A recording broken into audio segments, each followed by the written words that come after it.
أما بعد فأعوذ بالله من الشيطان الرجيم بسم الله الرحمن الرحيم قل يا عبادي الذين أسرفوا على أنفسهم لا تقنطوا من رحمة الله إن الله يغفر الذنوب جميعا إنه هو الغفور الرحيم وقال الله تبارك وتعالى إن الذين قالوا ربنا الله ثم استقاموا تتنزل عليهم الملائكة ألا تخافوا ولا تحزنوا وأبشروا بالجنة التي كنتم توعدون صدق الله العظيم وقال النبي صلى الله عليه وسلم كلكم راع وكلكم مسؤول عن رعيته أو كما قال عليه الصلاة والسلام.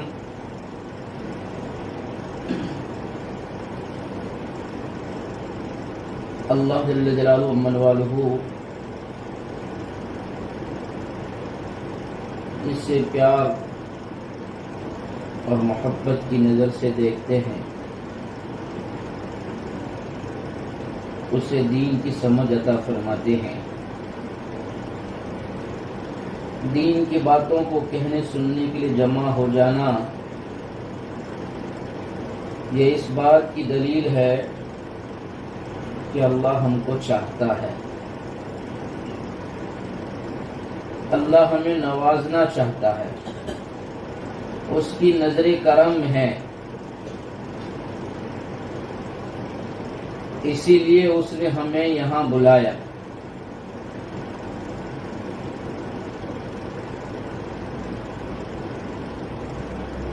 اب جب اس نے بلایا ہے تو بلا کر وہ کچھ چاہتا ہے کہ جو پیغام، جو باتیں، جو نصیحتیں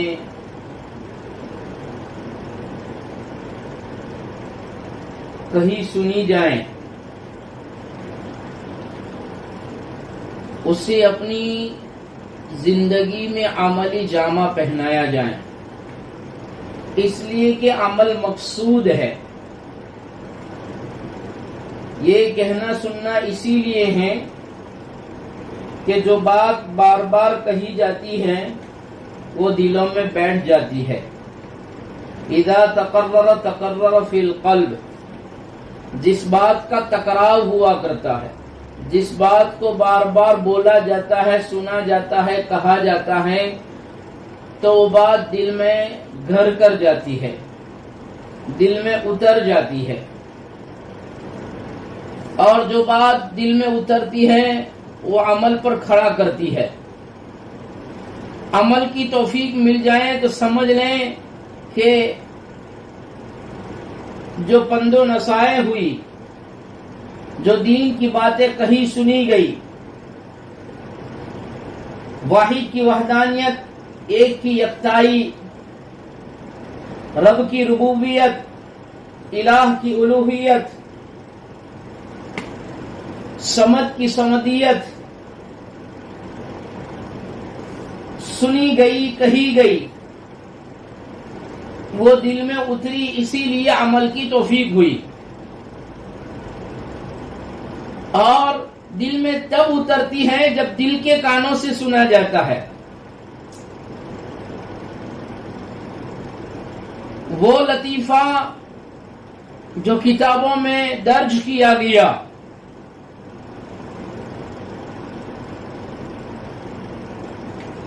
کہ 4 دوست اپنے سفر پر رواں دواں ہیں اور اپنا سفر جاری ہے، پیدل چل رہے ہیں، توشادان میں کھانا لیا ہے، اپنے سفر کا توشا، اپنے سفر کا سامان لیا ہوا ہے، چلتے چلاتے جب آسمانوں میں سورج غروب ہو گیا اور رات کی اندھیریوں نے ڈیرے ڈال دیے، اب بجلی کا انتظام نہیں ہے، تو چاروں نے اس بات پر یہ طے کر لیا کہ رات یہیں گزار دی جائے، لیکن پیٹ تقاضا کر رہا ہے، اندر کی انتریاں کہہ رہی ہیں کہ نیند اسی وقت آئے گی جب کہ پیٹ کی بھرپائی کی جائے۔ جب توشادان کھولا گیا تو توشادان میں، ٹفن میں کھانا اتنا ہے کہ چاروں بھوکے رہیں گے، کوئی ایک ہی پیٹ بھر کر کھا سکتا ہے، ورنہ اگر چاروں ساتھ میں کھاتے ہیں تو پیٹ بھرتا نہیں ہے۔ اب چاروں یہ اس بات پر اپنی رائے قائم کرتے ہیں کہ چاروں سو جاتے ہیں اور صبح میں فجر سے پہلے اٹھتے ہیں، اور اٹھ کر چاروں اپنے خواب، اپنے سپنے بیان کریں، اور سپنے بیان کرنے کے بعد جس کا سپنا اچھا ہو، جس کا خواب بہتر ہو، اس کو کھانا دیا جائے۔ چاروں اس پر متفق ہو گئے اور تو شادان بند کر کے سو گئے۔ جب صبح کا سویرا ہونے سے پہلے فجر کے وقت آنکھ کھلی ہے تو ایک کہتا ہے میرا خواب بڑا عجوبہ ہے۔ تینوں نے کہا اپنا خواب سناؤ۔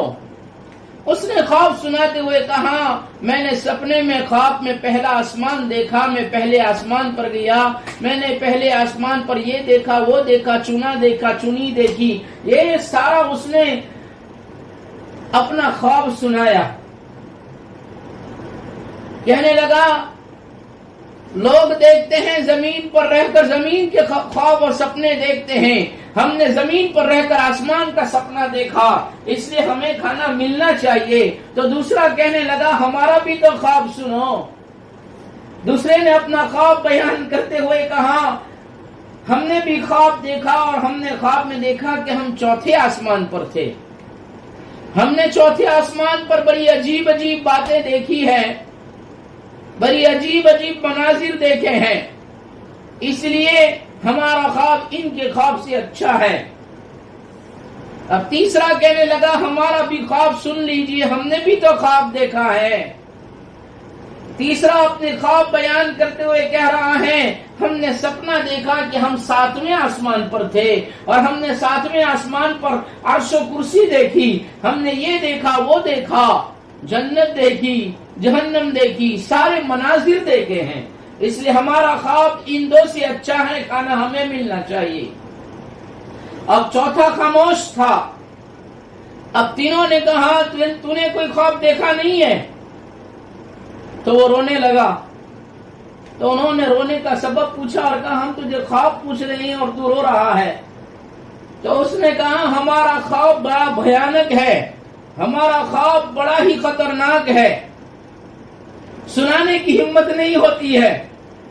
تینوں نے اصرار کیا، ضد کی اور کہا کہ نہیں جب ہم نے سنایا ہے تو آپ کو بھی سنانا پڑے گا۔ اس نے روتے ہوئے کہا ہمارا خواب ایسا ہے کہ ہم راتوں کے سناٹے میں سوئے ہوئے تھے، 2 آدمی چمکتی ہوئی تلواریں لے کر آئے اور ہمیں نیند سے بیدار کیا اور کہا یہ کھانا پڑا ہے اس کو کھا لے، تو شادان میں جو کھانا ہے اس کو کھا لے ورنہ تیری گردن اڑا لیں گے۔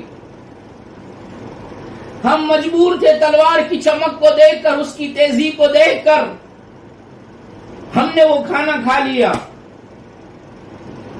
وہ تینوں کہنے لگے تو کیسا بے وقوف آدمی ہے، اگر ہمیں پکارتا، ہمیں بتاتا تو ہم تیری مدد کو آ جاتے۔ وہ کہنے لگا بہت چلایا، بہت پکارا، لیکن میری آواز جاتی تو زمین والوں تک جاتی، آپ تو آسمانوں پر تھے، ہماری آواز آسمانوں تک تو نہیں پہنچ سکتی تھی، اس لیے ہم نے مجبوراً یہ کھانا کھا لیا۔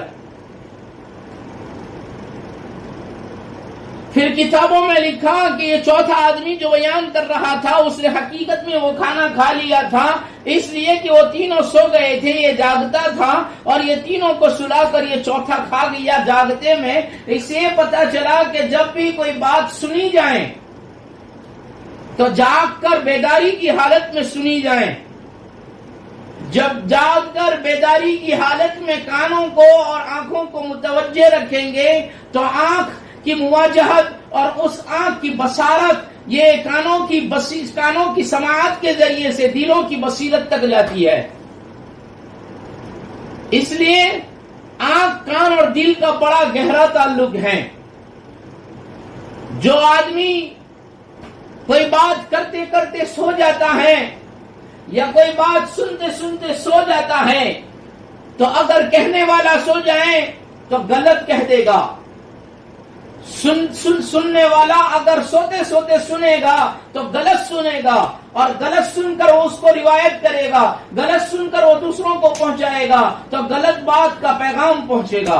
اس لیے فرمایا دین کی باتوں کو توجہ کے ساتھ، دل کے کانوں سے، آنکھوں کی بیداری کے ساتھ بڑے دھیان سے سنیں، اور پھر نیت یہ ہو کہ انشاءاللہ عمل کریں گے تو پھر اللہ تبارک و تعالی عمل کی توفیق عطا فرماتے ہیں۔ یہ ایک مقدمہ تھا، یہ ایک تمہید تھی، ہمیں بیداری کے ساتھ دین کی باتوں کو کہنا اور سننا ہے۔ ہمیں اللہ نے بہت بڑا ذمہ دار بنایا ہے، ہماری زندگی ذمہ دارانہ ہے، ہماری زندگی ایک امانت ہے، اور امانت ذمہ داری کے ساتھ ادا کی جائے تو امانت داری ہوتی ہے۔ جب امانت میں، ذمہ داری میں تال متول ہوتا ہے تو خیانت ہو جاتی ہے، اور جب خیانت ہوا کرتی ہے تو خیانت یہ نفاق تک پہنچا دیتی ہے۔ اس لیے ہم اللہ کی بندیاں ہیں، اس اعتبار سے ہماری ذمہ داری یہ ہے کہ ہم اللہ کو پہچانیں، اللہ کو پہچان کر اس کی پہچان انسانیت کو کرائیں۔ انسانیت اللہ کو بھول گئی ہے، انسانیت خالق کو بھول گئی ہے، انسانیت بنانے والے کو بھول گئی ہے۔ یہ کائنات کے کارخانے کو چلانے والا ایک اللہ ہے جس کو پوری کائنات کی انسانیت بھول گئی ہے۔ میں یہ سمجھتا ہوں کہ میں کرتا ہوں، حالانکہ میں نہیں کرتا، کرنے والی ذات اللہ کی ہے۔ تو ہم اللہ کی بندیاں ہیں۔ اللہ کو پہچاننا، اللہ کتنی طاقت والا، کتنی قدرت والا، کتنے خزانوں والا، کیسی قدرت کا مالک ہے، کیسا کن فیکون کا مالک ہے، اور کیسا اعلیٰ کل شیء قدیر ہے، اس کو ماننا اور انسانیت کو منوانا کہ رب کتنی طاقت والا۔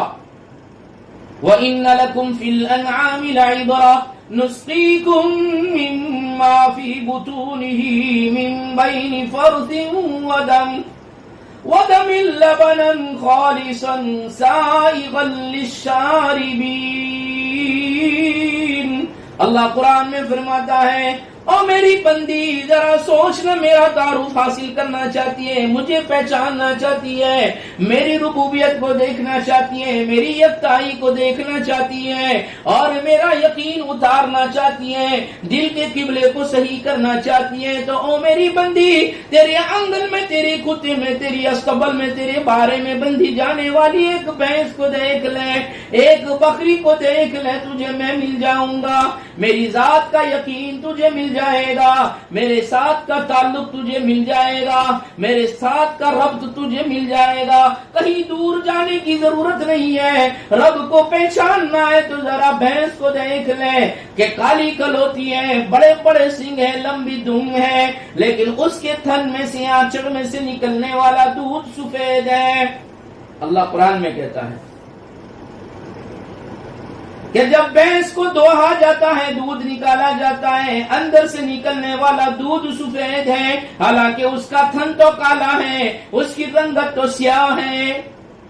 اگر آنچر کو اس کے تھن کو کاٹو گے تو سرخ خون نکلے گا، لال خون نکلے گا، اندر سے ایک قطرہ دودھ کا نہیں نکلے گا۔ اگر بھینس کو چیر ڈالو، پھاڑ ڈالو تو اندر سے گوبر نکلے گا، دودھ کا ایک قطرہ نہیں ملے گا۔ پوری بھینس کاٹ کر اس کے ٹکڑے ٹکڑے کر دو، کسی جگہ پہ سے بھی دودھ کا ایک قطرہ نہیں ملے گا۔ تو پھر یہ دودھ آتا کہاں سے ہے؟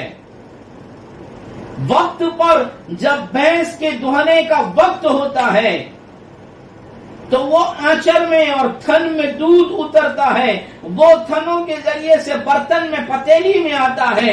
تو یہ دودھ آیا کہاں سے؟ اللہ کہتا ہے یہی تو رب ہے کہ جو اشکیہ ہو، ناممکن ہو، سمجھ میں نہ آوے، عقل کہیں یہ نہیں ہو سکتا ہے اور وہ ہو کر رہے، اسی کو اللہ کہتے ہیں۔ کہ اللہ فرماتا ہے تین منفی چیزوں کے بیچ میں سے ہم دودھ سفید نکالتے ہیں کہ بھینس کی رنگت سیاہ ہے، اس کا خون سرخ ہے، اس کا گوبر بدبودار ہے، متعفن ہے، اور ان تینوں منفی چیزوں کے بیچ میں سے ہم سفید صاف شفاف دودھ نکالتے ہیں۔ اور کیسا دودھ؟ لبنن خالصا سائغا للشاربین، خالص بھی ہے اور پینے والوں کے لیے سوادشٹ بھی ہے، مزیدار بھی ہے۔ یہ دودھ کا نکلنا اور دودھ کا آنا، دودھ کا نکالنا، یہ رب کی طاقت ہے۔ اسی کو رب کہا جاتا ہے کہ کائنات کا سارا نظام جو سمجھ میں آتا ہے، جو سمجھ میں نہیں آتا، وہ سارا نظام چلانے والا ایک اللہ ہے، جس نے مجھے اور آپ کو ذمہ داری کے تحت دنیا میں بھیجا ہے کہ مجھے پہچانو، میری پہچان انسانیت کو کراؤ، اور میری پہچان کر کے، مجھے سمجھ کر کے میری عبادت کرو، میری اطاعت کرو، میرے احکام پورے کرو۔ میں نے جو ذمہ داریاں تم پر عائد کی ہیں، میں نے جن جن باتوں کا ذمہ دار بنایا ہے، ان ذمہ داریوں کو پورا کرو۔ کیا ہوگا پورا کرنے سے؟ تو فرمایا ان الذين قالوا ربنا الله ثم استقاموا تتنزل عليهم الملائکہ، ذمہ داری پوری ہوگی، عبادات احکام پورے کیے جائیں گے۔ رب کا حکم ہے، پیدا کرنے والے کا حکم ہے، خالق کا حکم ہے، مالک الملک کا حکم ہے، میرے رب کے پاس مجھے جانا ہے، اس سے جواب دہی کرنا ہے۔ وہ ہم سے پوچھے گا، باز پرس ہوگی، اور ساری زندگی کے ایک ایک لمحے کا، ایک ایک سیکنڈ کا، ایک ایک گھڑی کا، ایک ایک سانس آنے جانے کا، یہ سارے کے سارا کا حساب مجھے دینا ہے۔ اس رب نے کہا جب ذمہ داری پوری کرو گے، عبادات پوری کرو گے، احکام پورے کرو گے، ہمیں مانو گے، مان کر زندگی گزارو گے، اور بن کر آؤ گے، بنا کر آؤ گے، پہچانو گے، پہچان کرا کر کے آؤ گے، تو ہم تمہاری موت کے وقت، اس لیے کہ موت عقل ہے، آ کر رہے گی، نہ کوئی باقی رہا ہے نہ کوئی باقی رہ سکتا ہے، ہر آنے والا جانے کے لیے ہے۔ تمہاری بھی موت آئے گی، آج جو چل رہا ہے کل کو سوئے گا، جو آج زمین پر ہے کل کو زمین کے نیچے جائے گا، جو بستروں پر اور فرشوں پر سوتا ہے، مٹی کے اور دھیلوں کے بستر پر سونا ہے، جو آرام کی مسہریوں پر سوئے ہوئے ہیں، کل کو قبر کے صندوقچے میں سوئے گا، جو بڑے بڑے کمروں میں، بڑے بڑے چارپائیوں پر، بڑی بڑی بیڈوں پر، نرم نرم گدوں پر آج آرام کرتے ہیں، کل کو قبر کے صندوقچے میں، اتنا چھوٹا سا صندوقچہ جس میں کروٹ بھی نہیں بدلی جا سکتی، گھروں پر اتنے بڑے بیڈ پر سو کر آئے ہیں کہ پوری رات ادھر سے ادھر کروٹیں بدلتے ہیں اور پوری رات نکل جاتی ہے قبر کے اس صندوقچے میں، جہاں کروٹ پر سلایا، اب کروٹ نہیں بدلی جا سکتی، اتنے چھوٹے سے تنگ صندوقچے میں سلایا ہے، وہاں جانا ہے۔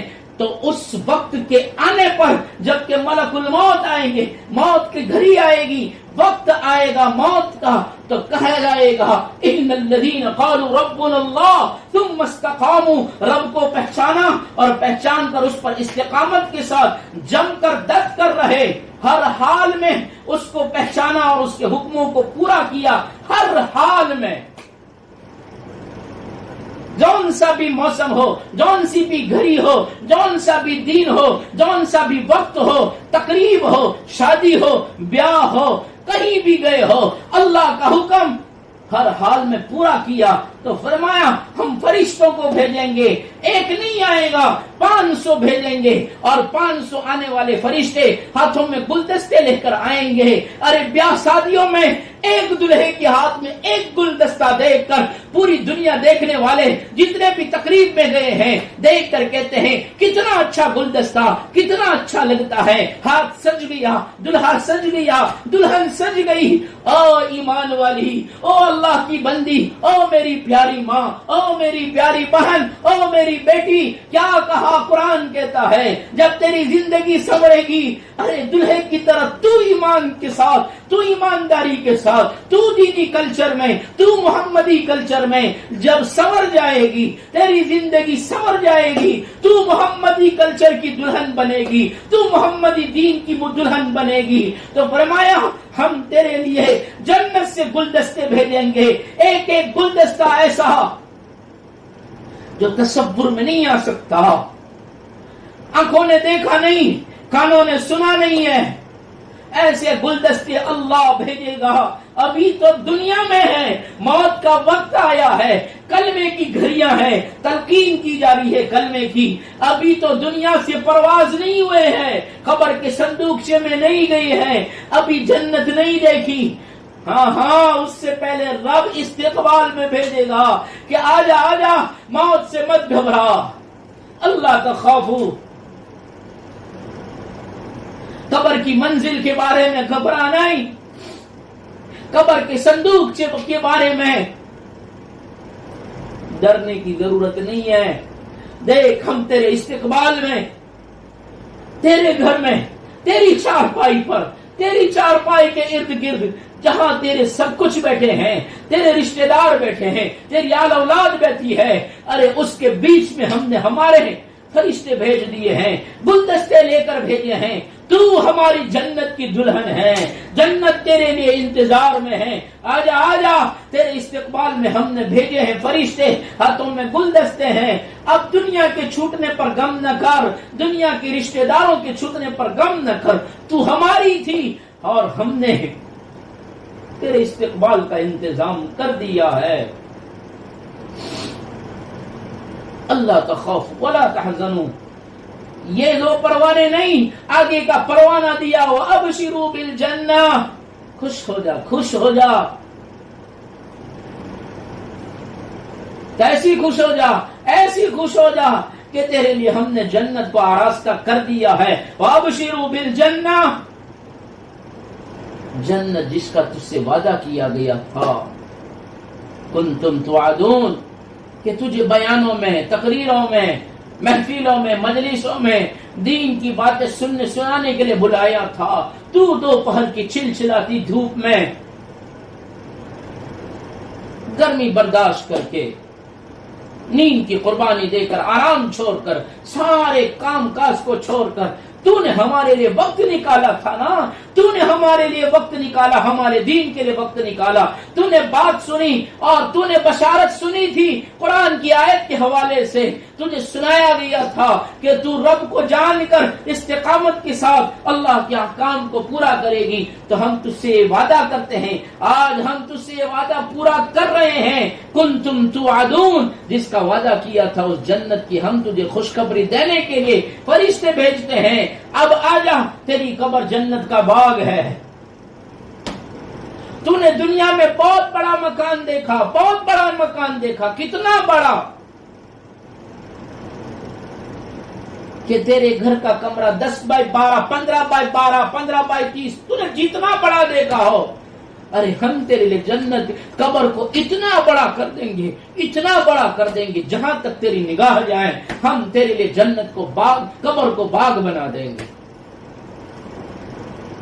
جب قبر دیکھے گی، قبر کے اندر باغات دیکھیں گے، قبر کی اندر راحتیں دیکھے گی، اوہو، تو پھر پتہ چلے گا ذمہ داری پورا کرنے پر قبر یہ ہے تو آخرت میں کیا ملے گا، آخرت میں کیا ملے گا؟ تو فرمایا وہ ملے گا جو تیری کانوں نے سنا نہیں، تیری آنکھوں نے دیکھا نہیں، تیرے دل و دماغ پر تصور تک نہیں گزرا، ہم نے وہ تیار کر رکھا ہے، لیکن شرط یہ ہے کہ پہلے ہماری بن جا، اور میرے نبی کی محمد الرسول اللہ صلی اللہ علیہ وسلم کی امتی ہے، نبی والی زندگی اپنا لیں، نبی والی سیرت اپنا لیں۔ صحابہ نے اپنا لیا، صحابیات نے اپنا لیا، اپنی زندگی بنا لی، اپنی زندگی بنا لی۔ تو شراب پینے والوں نے اپنی مرغوب چیز کو رخصت کر دیا، اپنی مرغوب اور پسندیدہ چیز کو دین کی خاطر محمد الرسول اللہ کے پیغام پر فرمایا شراب میں نشہ ہے، اس سے گناہ ہوتا ہے، چھوڑا اس کو، نہیں پیئیں گے، دیکھیں گے بھی نہیں، زندگی میں ہاتھ نہیں لگائیں گے۔ کیا کریں؟ کیا کرنا ہے؟ وہ کرنا ہے جو ہم کہیں، جو ہمارا پیغمبر کہیں، ہمارا نبی کہیں، ہمارا حبیب کہیں۔ اپنی زندگی کو وہ بنا لو۔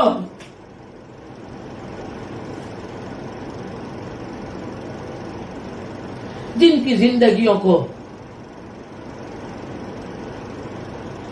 جینے کا کوئی ٹھکانہ نہیں، جن کی زندگیوں کو کہاں خرچ کیا جائے، کہاں کھپایا جائے، کیسے کھپایا جائے، کیسے لگایا جائے، اس کا بھی ان کو نہ کوئی اسلوب تھا، نہ کوئی شعور تھا، نہ کوئی سکھانے والا تھا، نہ کوئی بتانے والا تھا۔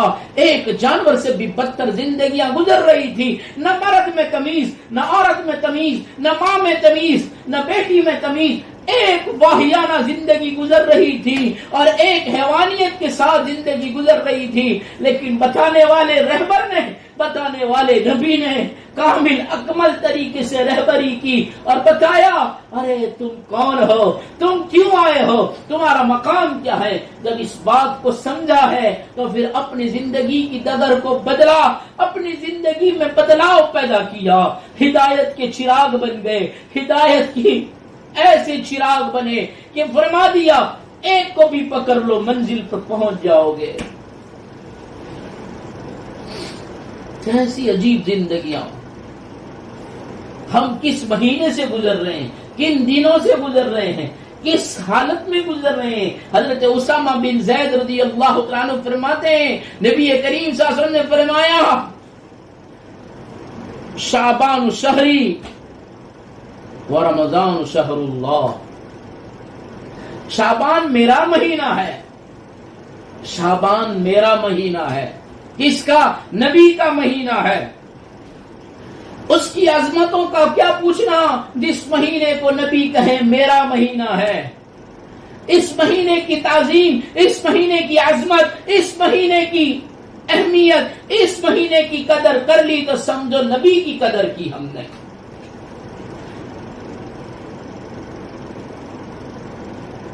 ہم ان گھڑیوں سے، ان دنوں سے گزر رہے ہیں جس میں ایک رات آتی ہے، جس رات میں اللہ کہتا ہے آؤ نا میری بندیوں کو کہہ دو آج تلک جو ہو گیا، آج تلک ہمیں بھلائے رکھا، آج تلک ہماری نہ بنی، آج تلک اپنی چاہت پر چلتی رہی، تو آج بھی ہم انتظار میں ہیں۔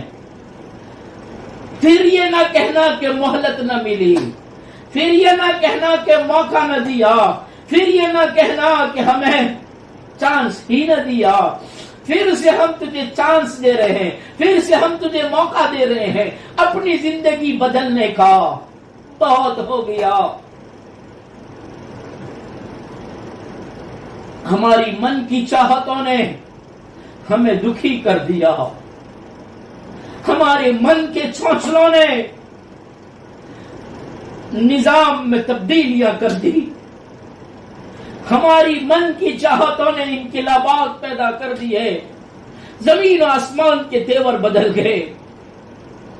او پیاری اللہ کی بندیوں، او نبی کی امت کی خاتونوں، ہماری عیاشیوں نے، ہماری بے پردگیوں نے، ہماری ذمہ داریاں بھلانے نے زمینوں میں زلزلے پیدا کر دیے،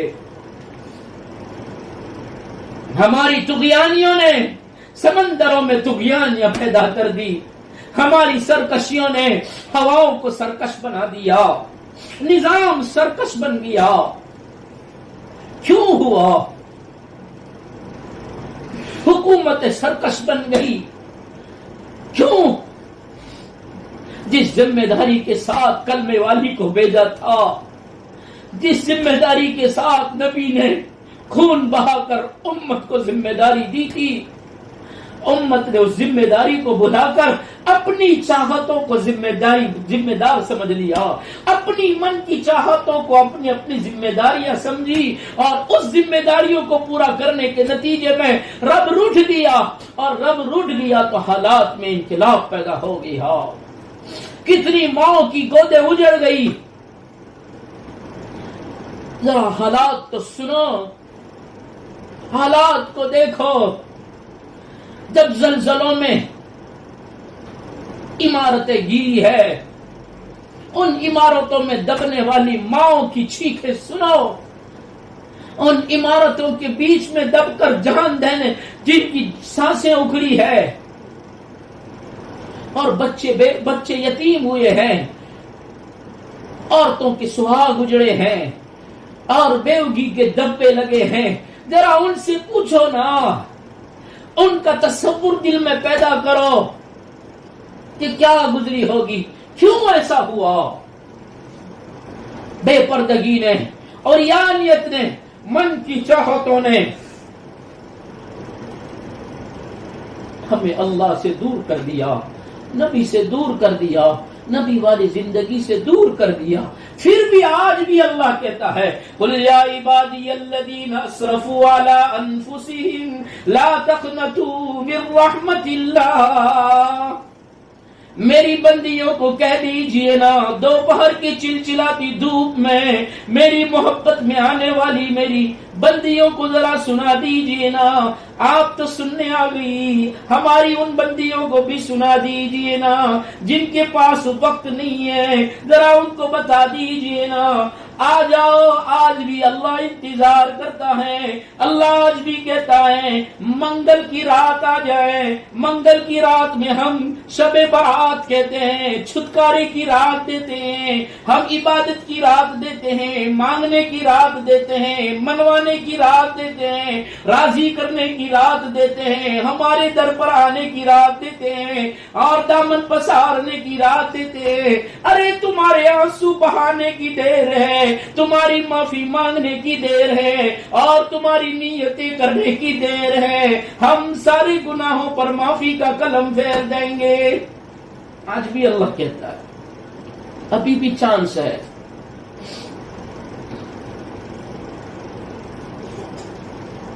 منگل کی رات کس نے دیکھی ہے، کون جانتا ہے، لیکن ابھی نیت کر لیں کہ منگل کی رات تک پہنچے نہ پہنچے ہیں، الہی آج سے ہی توبہ کرتے ہیں.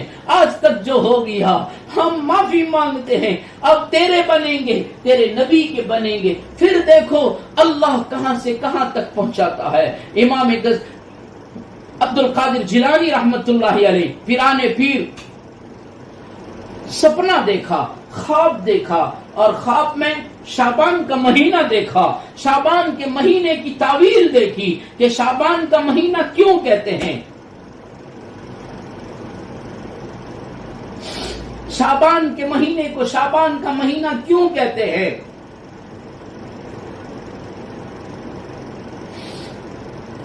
کہ اللہ نے شعبان کے مہینے میں 5 حروف رکھے ہیں، شین، عین، با، الف، نون.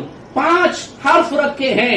اللہ حضرت عبد القادر جیلانی فرماتے ہیں میں نے سپنے میں خواب میں شعبان کی تعویل دیکھی کہ شعبان کی شین سے اللہ یہ بتا رہا ہے او میرے بندے، شعبان کی شین یہ اس لیے ہے کہ شعبان شرافت کا مہینہ ہے.